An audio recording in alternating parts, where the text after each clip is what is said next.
Hey guys, thank you for being here. It's December, and I want to take this opportunity to do a little recording to answer some questions that our fans have directed towards me for such a long time. I meant to do this a while back, or maybe on some of our live segments, but never really got the chance to because there's so many of you guys on there, and I would rather entertain you guys than just to record something to explain or answer some questions.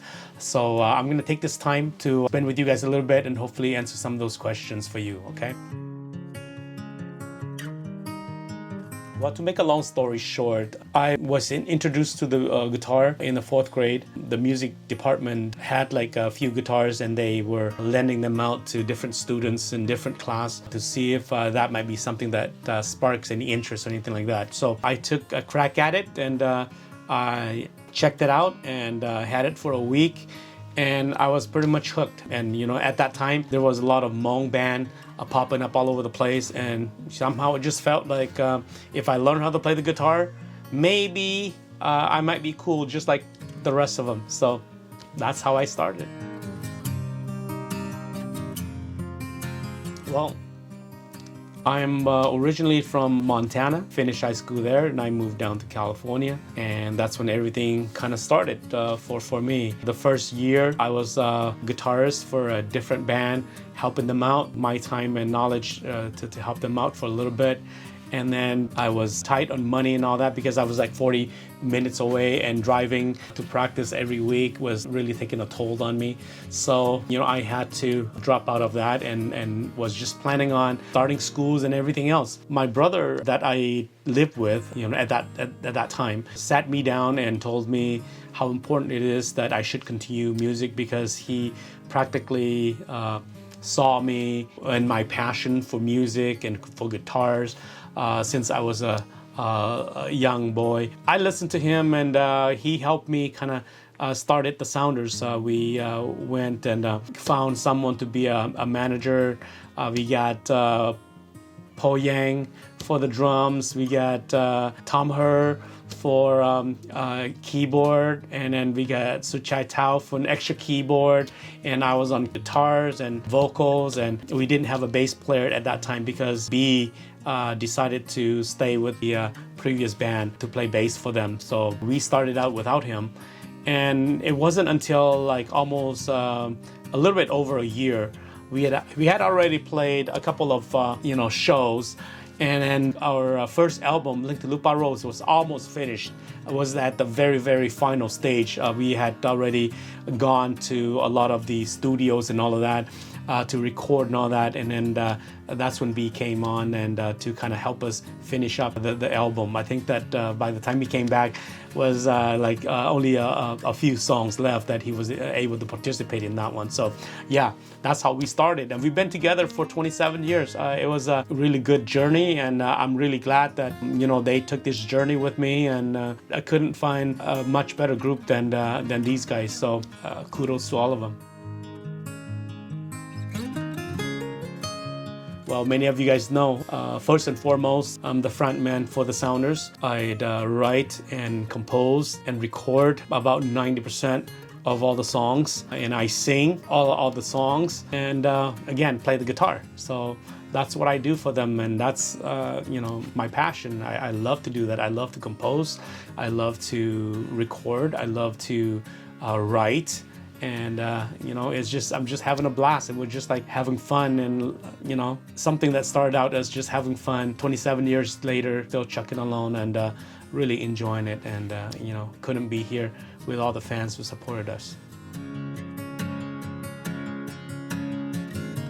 Of course, if there was no one to inspire me, I don't think I would be here. I was lucky enough to come to the United States where you can listen to music whenever you want to, because the radio is always there. I was lucky enough to be a first generation immigrant to come here and witness multiple artists, Hmong artists, bands coming out and doing a lot of recording that are pioneers that kind of paved the way for all of us. Kangova, Tuli Vaku, and the KZ band, just to name a few. There are a ton of other ones, but these are just the ones that had made great impacts on me. Whatever we're doing, it's because they did it first.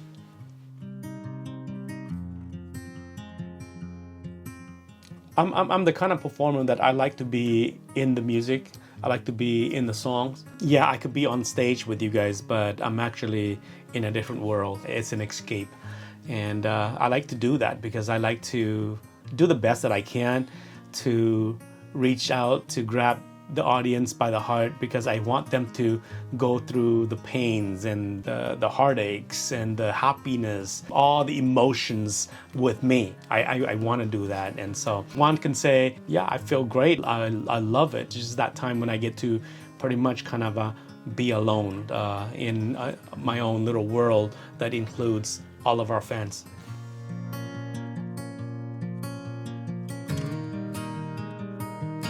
I think we're going in the right directions. We have so many talented young artists that comes up. They just wow me all the time. So I just want to say, continue to do what you have to do, and to have that passion and love what you do and love the process of getting there. We depend on technology so much for the music and all of that, but if you can, for a lot of new people, take the time to learn an instrument and get comfortable with it. For me, I've always need something that is tangible, something that I can touch and I can feel, versus just trying to guess where everything is. Besides that, I think that we're always going to be Hmong first, and then English is always going to be second in this music industry, unless we go mainstream and all that. If anyone can do that, you know what? Break that glass ceiling so we can head out there too. But for us that are still going to be based music in the Hmong community, I would say that get somebody that really understands Hmong and really knows Hmong, so that when you do the recordings and all of that, make sure the pronunciation is correct. It's so crucial for all of that, and because it's something that's recorded, and people are going to be listening to it many years down the road. It needs to be right. Other than that, keep up the good work. These are just little things that is not a problem. It's just little things that we just have to be aware of. That's all. A couple of things. Practice. Sacrifice. A lot of trial and errors. Get up there. I mean, I've remember when I get up on stage and I was so nervous that I forget the songs, I forget the solo, I forget the chords. But you just gotta keep on doing. I mean, it's not gonna kill you, so just keep on doing that. Another advice that someone back in the days gave me was, they said, have you ever listen to the Beatles? And I said, well, yes and no. And they said, you should, because they have very good foundations, so that if you follow those, pretty much adapt it to your technique, your way of putting a song together or recording, something like that. So, just things like that really helps out. My advice to all of you guys is that if you are playing an instrument or singing or whatever it is, practice makes perfect. Just keep it up, keep doing it, and don't ever be deterred that it's so hard or anything. Nothing is hard enough when you really want it and you put your heart and soul into it. So you guys, see you on stage. Well, here we go. I hope that does it. I know there's a lot of other questions, but maybe we'll save it for a different time. But I just want to say that guys, stay safe, and if you ever get a chance to, love each other and be nice to one another. And most importantly, be nice to yourself and treat yourself right.